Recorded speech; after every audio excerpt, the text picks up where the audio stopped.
মাদারীপুরে আত্মীয়র বাসা থেকে শিশুসহ একই পরিবারের ৩ জনের মরদেহ উদ্ধার করেছে পুলিশ।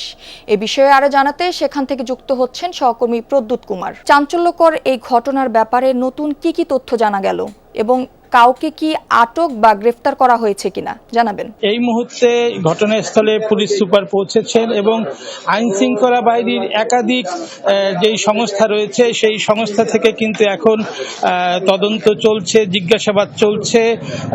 আমরা যে বিষয়টি জেনেছি, মিষ্টি বারৈর বাড়িতে যেই চিন্ময় দাস এসেছিলেন তার স্ত্রী বা কিন্তু ব্যাপক তদন্ত কার্যক্রম আমরা দেখতে পাচ্ছি। পুলিশের একাধিক সংস্থা এই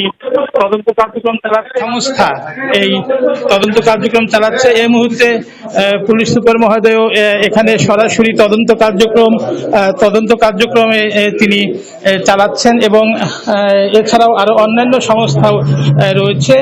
তবে এই যে বাসাটি এসেছিলেন অর্থাৎ মিষ্টি বারৈর যেই বাসা এসেছিলেন তার কথাবার্তায় অমিল রয়েছে বলে আমরা যেটি জানতে পেরেছি।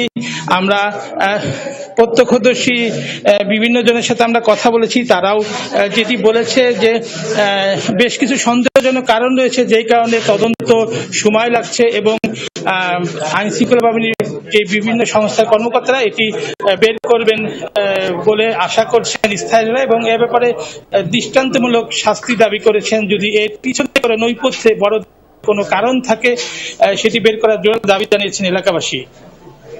প্রদ্যুৎ, আপনাকে ধন্যবাদ।